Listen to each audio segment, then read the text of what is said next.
Hello viewer, in Photoshop we will generate the different design. Explore the more options here.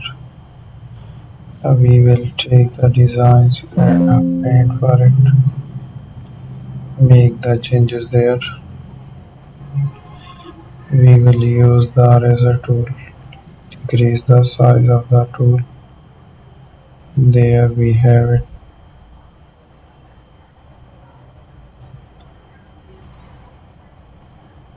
So